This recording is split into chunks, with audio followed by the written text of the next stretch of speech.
It's time for the Your Personal Bank Show with Ference Toth, financial literacy educator and speaker, entrepreneur, and chairman of the board of Bank Information. Take charge of your financial future with Your Personal Bank. Now here's Ference Toth. Welcome to Your Personal Bank Show. And those who've been listening for a while know that I tend to, on the first show of the week, I try to focus on the personal bank concept, how it works, answer questions about it, show people how to maximize positive arbitrage, gain dividends, minimize taxes, maximize liquidity, gain control of your money, all that good stuff. And if you've missed that, by all means, go to yourpersonalbank.com. Check out any of the previously recorded shows. They all have topics on the different things I've talked about. There's over a year's worth of shows there that are on the website. A tremendous amount of resource of information. If you have any questions, contact me at yourpersonalbank.com or schedule a free consultation. Be happy to discuss with you how this can work for you further. On the second show of the week, I should say, I try to take the bigger picture view of with an economic focus. Really it's about your money, making it, maximizing it, keeping it, passing it on to the next generation, that kind of thing.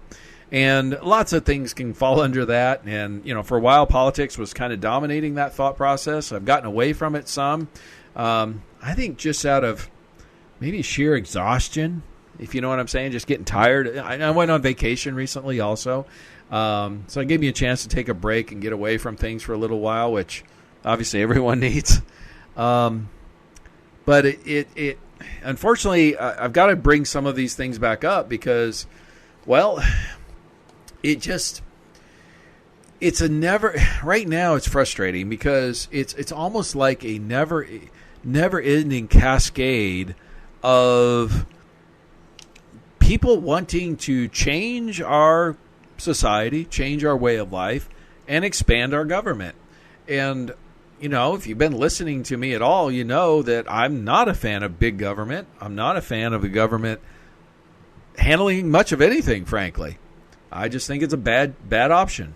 And so changing things or growing the government, increasing things, I think is just very detrimental to individuals, to our society, both on a personal level, also on a social level, and also on a financial level. And it's the financial part of it, again, that I tend to focus on the most, but sometimes I hit on some of the other ideas. And the first things I want to bring up, and a bit of good news. I'm from Arizona, and we have a senator, Kyrsten Sinema, Democrat. Did not support her, but have been, frankly, and I've been happy with everything she's done, by all means, by any means, but she stepped up on certain occasions and have been, frankly, pleasantly surprised and have been encouraging her. And I would encourage anybody in Arizona, contact her office. I mean, she stepped up for the rejecting, busting up the filibuster, which I think was it's a very powerful thing. If anyone knows or pays any attention to the history of our government, or cares, maybe do you even care, but if you do care about that type of thing, about who we really are, what was intended by our founders, we have two houses of government. We have the House and the Senate. And as the founders talked about, they're structured very differently for very different purposes.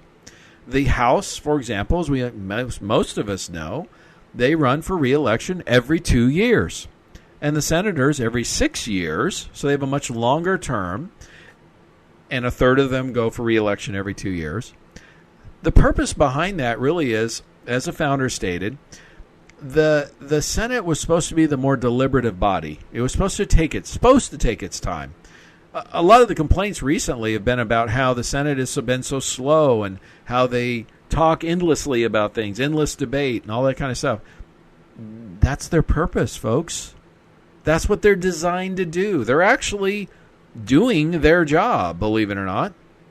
And to somewhat, not. I'm not saying they're perfect by any means, but they're generally speaking, they're in essence doing their job because, as they put it, they're supposed to be the bulwark against the passions of the day. Now, I find that an interesting statement. if there's anything that we could discuss right now, and say in this past year or so, certainly since COVID and all this has come about, there's been a lot of passions of the day. And there's been a lot of things that have come up that people have been very passionate about, and a lot of things that people have wanted to change, and sometimes dramatically. And if you just take a step back for a minute and think about it a little bit and look at history and take a bigger, longer perspective, it's interesting how often some ideas that seemed like really, really good ideas at the time, on later inspection, turned out to be not such great ideas after all. In other words, it took some time to determine that, to figure out if that change was really something that should have been done or not. So the filibuster, and that's the other part of it, is the reason that there are two houses, House and Senate, in Congress, is this was the compromise that was made in the Constitutional Convention. That was the founding of our country, of our government, I should say, the very founding of our government, that the smaller states were afraid that the larger states would, railroad them, dominate politics. So by giving each state 2 representatives in the Senate, and then the House being more, based on population, it gave the smaller states representation. And one of the complaints that is going around commonly now is, well, it's not fair that the majority isn't, that a small state like Wyoming, for example, has two senators and California has 2. Folks, it was designed that way. And it's designed that way on purpose so that a California can't run over a Wyoming. That was the original concern that states like Connecticut way back then had with Virginia. Virginia, in the original 13 colonies, was by far the largest state population-wise. And Rhode Island and Connecticut and all these places were much, much smaller. And they were concerned that Virginia would just railroad things through because they had so many more people. That's what the Senate was designed to do, to give them equal representation, to give minority rights. See, for some reason, we've gotten this in our head it's been a common thought in a thought process in our country that majority rules is the way to go. And the founders were much more wise than that, because when you have a situation where you have a highly divided country, like we do right now, and you have a very closely contested division. I mean, if you look at the last several presidential elections, not just the last one, but they've been very close. I mean, this past one, if you accept the counts for what they were, I know there's people out there that still don't, but my point is, if you even look at the final counts as they were finalized, I mean, Biden in 3 states, I think, won by less than 40, it was somewhere around 40,000 votes, I think, total in a combination of 3 states. I mean, 40,000 votes in a country where we had something like 150 million total vote, I believe, somewhere in that range. 40,000 is nothing. That's a drop in the bucket. That's a decimal point, okay? My point is, it's like a 51 to 49 or 50. It's like 50 and a half to 49 and a half split. You know what I'm trying to say? I don't even know what the statistics are. I just know it's really close. When you have 51% of the people shoving down ideas down the throats of 49%, especially when those are highly divisive in terms of what one group wants versus the other, folks, that's a recipe for disaster. That is an absolute recipe for division and problems and, well, all the stuff that we're seeing right now. Now, personally, I've stated this before. You cannot convince me, there's nothing you can say or do that can convince me that 51% of the American people want what our government is trying to accomplish right now. I believe there's a lot of buyer's remorse, Biden voters, that this is not what they wanted or intended. He's gone a direction that most people, I don't think, far more than he thought he would. I mean, when you have people like AOC saying that they're pleasantly surprised and are happy, AOC doesn't stand for the for the mainstream American. Okay, AOC doesn't even stand for the typical moderate Democrat. Okay, or moderate or an independent for that matter. But my point, I guess, I'm trying to get at is, I'm glad to see that Senator Sinema is standing up for the filibuster. She also recently has stood up and said she will not vote for the $3.5 trillion infrastructure bill that the Democrats currently want to pass. Now there's another one that's coming through that's like 1.2 trillion or something like that. That's a compromise plan. You know, frankly, I'm kind of against all of them because I think we've already spent far too much money. You know, I'm a fiscal conservative. And the reason I feel that way is it's for a lot of reasons, really. It's not just one. But when the government starts printing, and that's what they're doing, printing so much dollars, it causes problems in the economy, namely inflation. And I'm really, really, really frustrated with the Federal Reserve right now. They have kept interest rates subpar levels, extremely low levels, for well over a decade. Most experts agree, far longer than they probably ever should have. Probably bowing to political pressure, frankly. But it's very frustrating that they've done this to creating this, well, what I consider, and many, a bubble in prices of things. And now the government spending all this money, printing all this money, only exacerbates the problem. I mean, I'm seeing article after article, economist after economist, and study after study showing that the Federal Reserve, even the Federal Reserve themselves, states they see higher inflation going forward, yet they're keeping these interest rates at rock bottom levels and the easy monetary policies. I think they're acting in a dereliction of duty, is my opinion.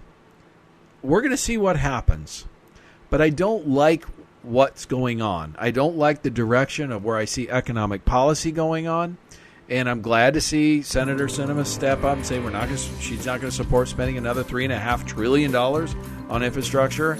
And let's face it, is really most of it's probably not going to infrastructure in terms of what most people think of infrastructure. That'd be roads and houses and or bridges and stuff like that.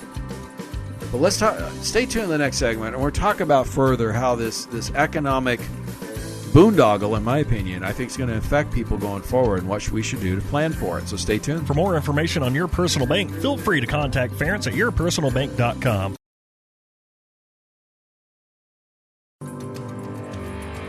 Back to the Your Personal Bank Show with Ference Toth. Welcome back to the Your Personal Bank Show. We're talking today about the economic situation of what's going on with government spending, inflation, the Federal Reserve, inflation, I can say it again, and just the amount of spending. And as the government continues to spend more money, and let's face it, what are they really doing? They're printing dollars, and they're flooding the system with dollars. It is causing the prices of things to go up. I mean, if anyone anywhere is paying any kind of attention, you're seeing it already. I told you I just got back from vacation. We went to Yellowstone. We were driving around a number of states throughout the West, and $4 gas was not uncommon. Haven't seen that for a while. And why are we there? Well, there's several reasons. The Keystone Pipeline didn't help, shutting that down, of course. But extra dollars chasing goods and services also contributes to that kind of thing. Housing's been out of sight forever. The stock market's breaking all-time records as we speak. I mean, he'll see what happens going forward, but it only makes sense because there's just more dollars. There's too many dollars out there chasing goods and services, which is going to force prices up. I was in a small town. We were driving through just the other day, a very small town in Nevada. Gosh, about 2 hours north of Vegas. So we're in the middle of nowhere, okay? some very desolate, beautiful country. Don't get me wrong, but man, I mean, some of the most desolate country you're going to see in the United States, at least. In fact, we had one place where literally the sign said next gas 115 miles on the state highway. Okay, so we're going down State Highway 93. Those that you know that, because we're driving from Boise to Phoenix. All right. The bottom line is 115 miles between gas stations. That's pretty desolate. And we stopped when we got to one of those next stations. It's like the only maybe there was one or two stations in that town, and they had a sign on the door: hiring $15 an hour for basically just a cashier, somebody, an entry level kind of position. $15 an hour has been one of those things that's been pushed around by a lot of the people in government wanting to make that a federal mandate and all that. Folks, they don't need to make it a mandate. It's already happening. When you're throwing this kind of money around and government benefits, I had a previous show I shared a month or two ago where I was talking about that in some states, or something like roughly half the states in the U.S., a family of four, husband, wife, 2 kids, unemployed, all the benefits they can get exceed $100,000 a year. Look, if a family of four can earn $100,000 a year for not working, why would you work for $15 an hour? I mean, that's why there's a labor shortage now, and that's why hiring prices are going up. It's all supply and demand. It's all basic economics 101, right? Now, who ultimately pays that person to man the cash register for $15 an hour? And I'm not against that person. Hey, if they can get that, more power to them, right? But who pays for all that? Folks, it's not the government. Now, give me a little hint. It's whoever buys the gas, you and I. And that holds true if you go to a restaurant, or you go to a store, or you buy something online, or if you purchase anything, any item, good or service, you're paying the higher salary, folks. Now, if natural supply and demand, I'm all for it. But when it's artificially inflated, it's artificially pushed by an overzealous government because they have an agenda. Because let's face it, what is the government? What do the people in the government want? What do government bureaucrats want? What do government elected officials want? I think we all know the answer. The answer is power. They want more power and more control. In other words, I fail to understand people who trust government to handle things, and government bureaucracies and elected officials, because all they really want is more power. Not 100%, but the vast majority. And in other words, we, the American people, should view government, employees, bureaucrats, elected officials, like we view used car salesmen. A whole lot of skepticism. In other words, what they're telling you, whatever it is they're telling you, for the most part, in most cases, is probably not accurate. They're probably exaggerating the truth a little bit, if not a lot. I think the used car salesman is a great analogy. They've gotten a bad rap. We should be looking at government bureaucrats and elected officials that way. There's a few exceptions, I understand, but that's how we should view most of them. So, and if they do get more power, every time the government takes power, you've heard me say this before, but it's so true. Every time the government takes a power, it means we lose one. We lose a freedom. This is the land of freedom, the land of opportunity, and has been for a couple centuries. All that can be lost gradually, incrementally, if it need be, but all that can be lost if we allow it. Here's the thing I found interesting. Chairman Powell, Federal Reserve, just recently talked about, he thinks that inflation is transitory, is the term he's been using, which means he thinks it's going to go away. And he even quoted lumber prices as going up to all-time highs and then dropping, about 30-40% recently. But here's the thing. They went to all-time highs. They more than like doubled, tripled. I have a contractor who talked to me about not long ago a sheet of plywood at Home Depot a year prior. So this would have been about 2 years ago, 2.5 years ago. Was $8 a sheet today, and then it was 40. It's probably dropped to, I don't know, 30, let's say.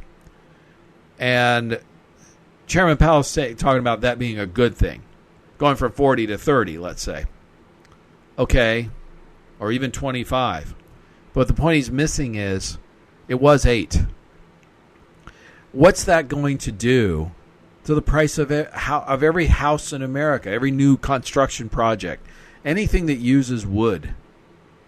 And lumber is one of those, you're using one item, one commodity that actually is a renewable source. I mean, you can grow new trees. It takes a while, might take a few decades to replace them, but they can be renewed. Other energy sources, other commodities take much, much longer. I mean, you're not going to renew oil, okay? There's a certain amount available, right? My point is this idea that inflation is transitory and they can just keep spending. Either they're absolutely, completely asleep at the wheel and they're just flat out clueless, or the more likely thing is there's an agenda. They have an agenda. And the really, again, just like viewing the used car salesman, what is their agenda? What is it they really want? They want more control. And if they have more people under government control, they get more power, which means they then get more money. We have to fight that every step of the way that we can. There's a lot of things we can do in terms of how we vote, how we use our pocketbook, but also how we invest our money. And I want to talk about that in the next segment. So I'm really going to encourage you not to miss it, because it's going to be all about how do you gain control of your money. So stay tuned. For more information on Your Personal Bank, feel free to contact Ference at yourpersonalbank.com.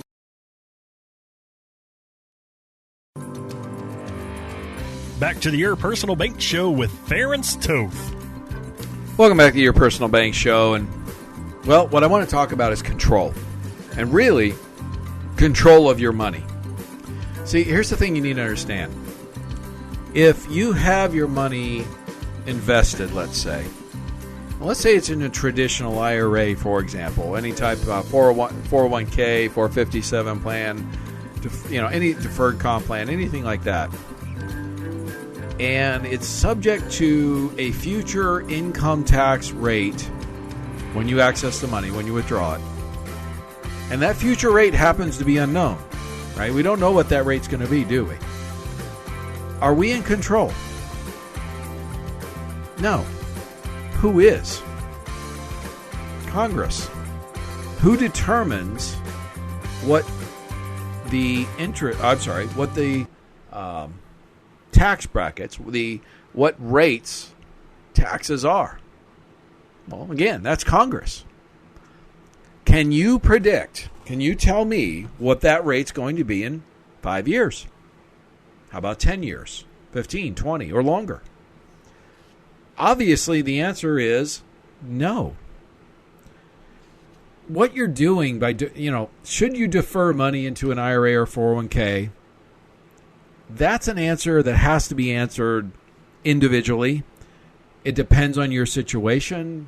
With 401ks, it depends if there's a company match or not. Various things like that. What's your income bracket now, and various things.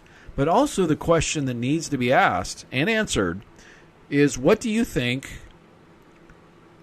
tax rates are going to be in the future?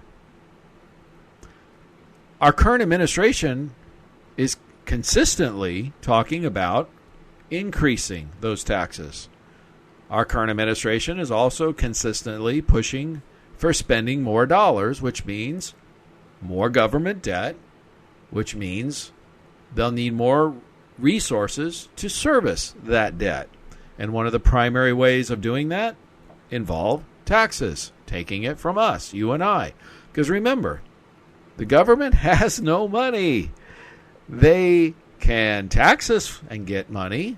They can print money to get it, but they don't have any of their own. This is why this is so important. So many people have basically, this is what I've seen, I call it the government retirement program. They have bought into the idea and decided, I guess, I don't know if they realize it, but decided they're going to trust Congress to take care of them or do the right thing in the future and not raise taxes too much. That may be the case. That may end up happening. Based on what you've seen this past year or so, and what many of our government elected and bureaucratic officials are consistently trying to do, again, increase the size of government, gain more power for themselves. What do you think the future of taxes are going to look like? Folks, I hope they go down, or at least don't go up anymore. And I hope that we get some type of revolution in thought and our government actually becomes more fiscally conservative and fiscally responsible. Gosh, I would love to see some fiduciary requirements on our bureaucrats and elected officials. Wouldn't that be wonderful? And let's throw term limits in there on top of it. Why not? I mean, let's shoot for the moon here. Now, how realistic are those things going to happen in your retirement lifetime? We got to be real here.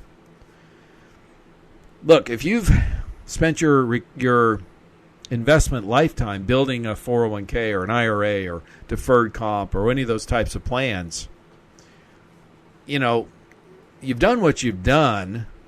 Can you just get out of it all at once? And the answer is probably not. Especially if you're talking about a significant amount of funds. But there are options and ways out that you can start what we call the ticking tax time bomb, where you can diffuse the bomb. And one of the books, if you have a significant IRA or 401k and you have not read the book called The Power of Zero by David McKnight, you are missing out. I can't stress strongly enough, The Power of Zero, you can get it in most anywhere, by David McKnight, is a book you need to read if you have an IRA or 401k or any kind of traditional deferred tax plan of any significance. The solution is to create an alternative bucket, a tax-free bucket, one that gives you options. Look, if taxes don't go up and things don't get worse, it's not going to hurt you to have a tax-free bucket over here. But if they do, it could be a lifesaver. This is important, folks. Contact me at yourpersonalbank.com for more information. Read the book, The Power of Zero, and then contact me, and we can discuss how we can create that alternative tax-free bucket for you to give you options. Stay tuned in the last segment. We're going to talk about a few more things that I think are really important, so I don't miss it, okay? For more information on Your Personal Bank, feel free to contact Ference at yourpersonalbank.com.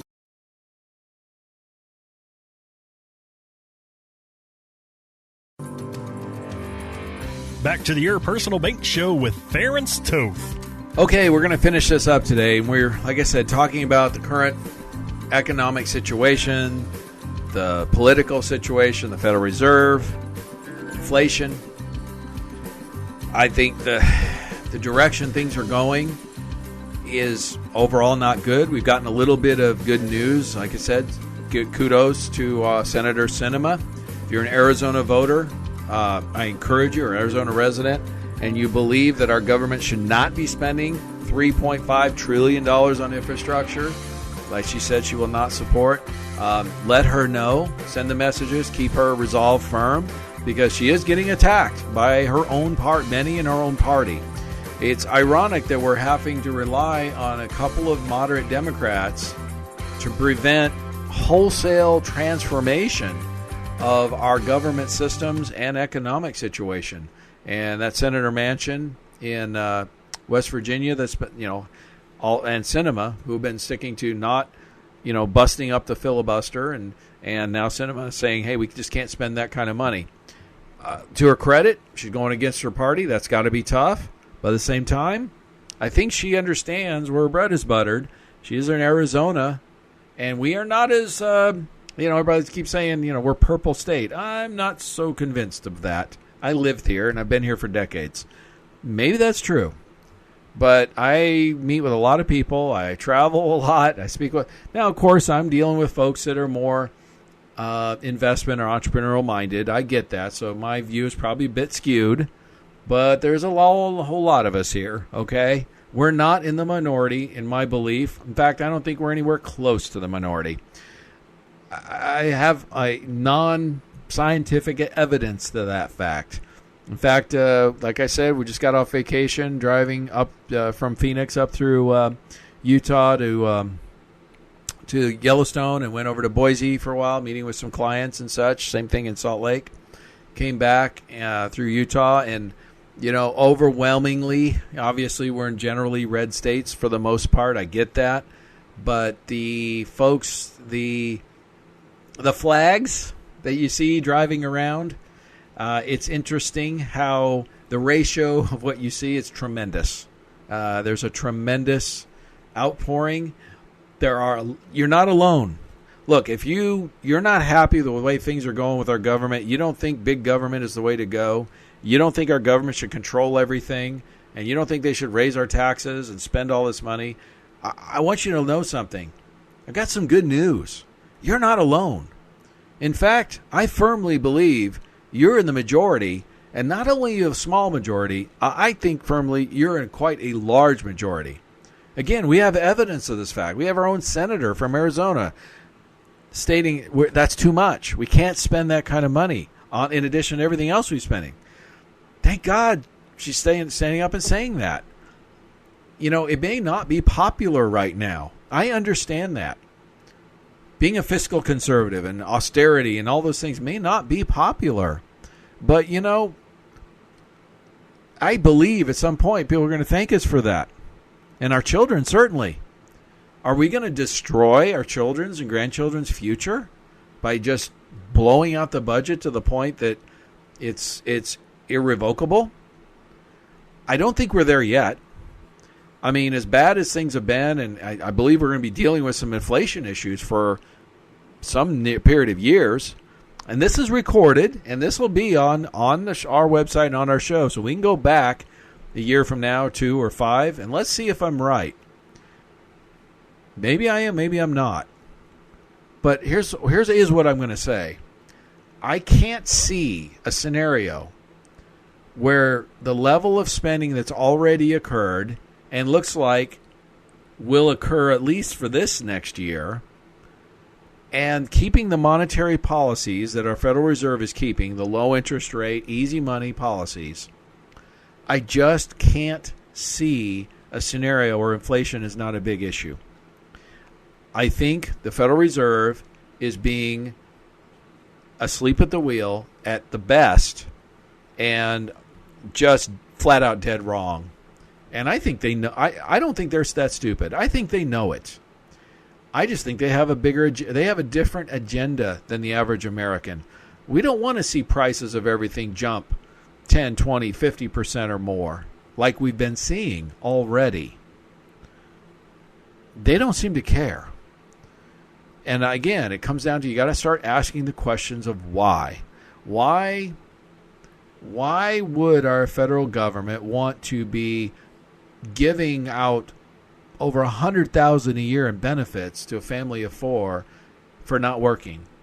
Why would the Federal Reserve want to allow inflation to kick in and admit inflation is increasing?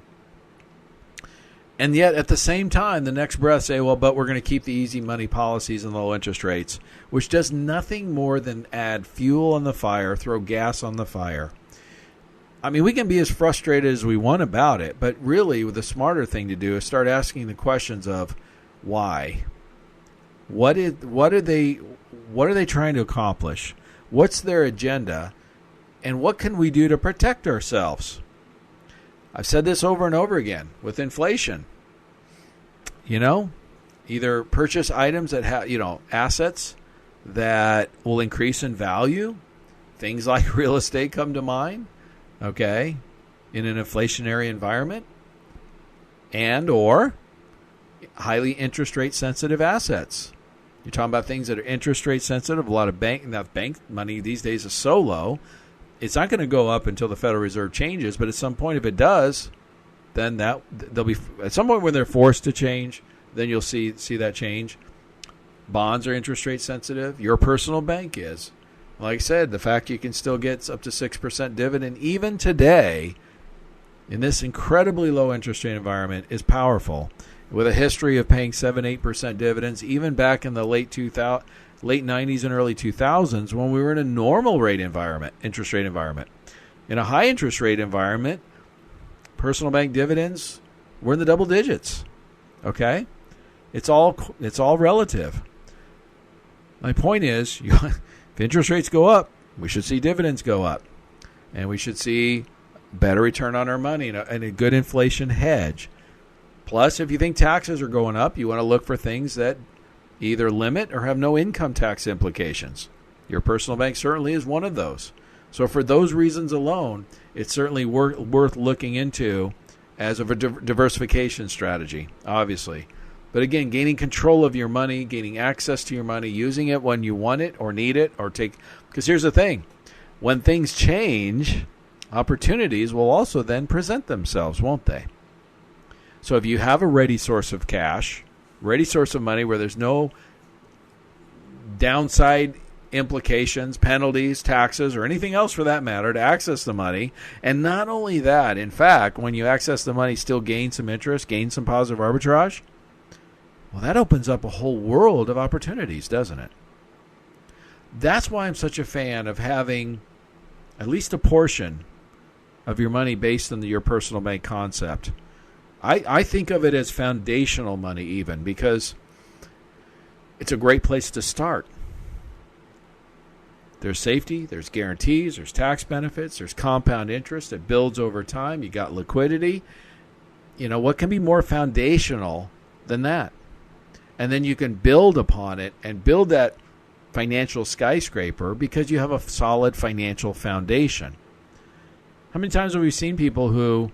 We've all seen it. We've all heard it. Scenarios where somebody built a significant amount of wealth and later lost it because it wasn't built on a solid foundation.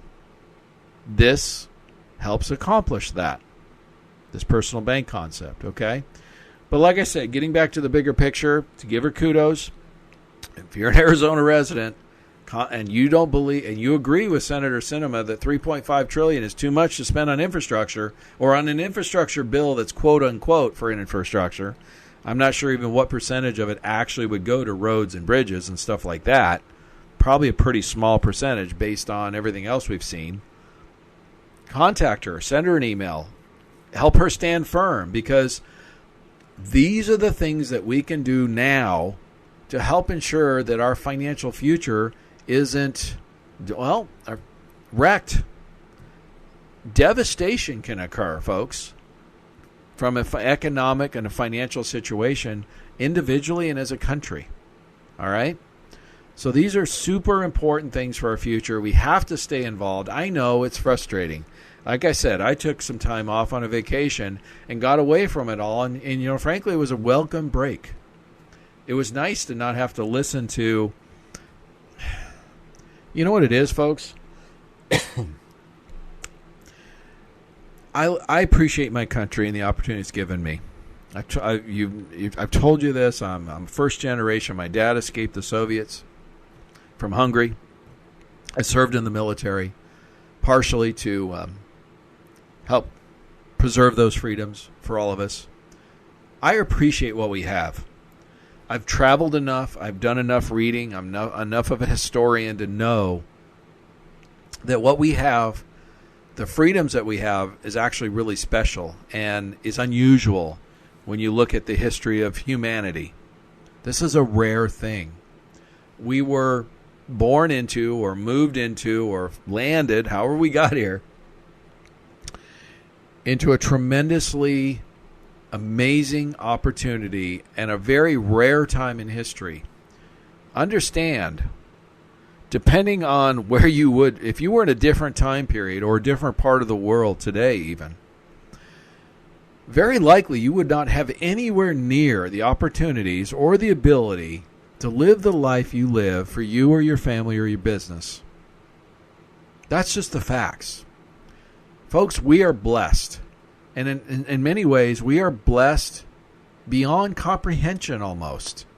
It's when those that travel to other parts of the world gain a glimpse at least, or have family or people they know in other parts of the world, as I do. You start to gain a little bit of understanding. I don't think we can fully understand unless you actually lived it somewhere else. That's why immigrants are so powerfully strong about freedom. I mean, we're seeing what the Cubans are doing recently, and kudos to them. And I hope this isn't the first revolution they had, but I hope this one succeeds. And the fact that we're not fully behind them and supporting them, a lot in our government or not, speaks volumes. It's shameful. We should support the cause of freedom everywhere. That's what our country stands for, was founded upon, and has been for over 200 years. And to deny that is to deny reality and deny facts. And the lack of appreciation, I've seen this with the Olympics, I find it offensive. I think most people do too. Maybe that's not politically correct. I get that. But if you don't appreciate what you have, you can have a different opinion. I serve to support that. But to not appreciate the opportunities and the freedoms that we have today and have had for generations is a travesty. And we need to understand that those freedoms can be lost if we allow what I consider a very small but vocal minority try to take those away from us, and for reasons that are not good. The reasons are simple. They just want power. They want control over us. And it's up to us whether we allow them to gain that power and that control or not. Folks, it's frustrating to have to fight this day in and day out and week in and week out. But the fact is, we, our society, individually, our country, all of those things are getting attacked on a daily basis. We either stand up and fight for our rights, or once they're lost, historically, they're lost forever. It's not like there's a do-over. So this is a time to be a patriot and stand up for what you believe in and support freedom whenever and wherever it happens. And do your part to do whatever you can do. As always, stay tuned to Your Personal Bank Show and contact me at yourpersonalbank.com for more information. And I'll show you how to gain more control of your money. So stay tuned. For more information on Your Personal Bank, feel free to contact Ference at yourpersonalbank.com. This show is designed to provide accurate and authoritative information. The presenter and guest on this program do not engage in legal, accounting, or tax advice. Professional advice regarding your situation should be sought if required. Products and riders may have limitations and may not be available in all states. Excessive unpaid loans may affect performance. Distributions may become taxable if not managed properly. Replacements may not be suitable for everyone. There may be charges when replacing coverage. Compare when considering a replacement. Dividend rates and baseline of credit rates may change. Contact yourpersonalbank.com for current rates.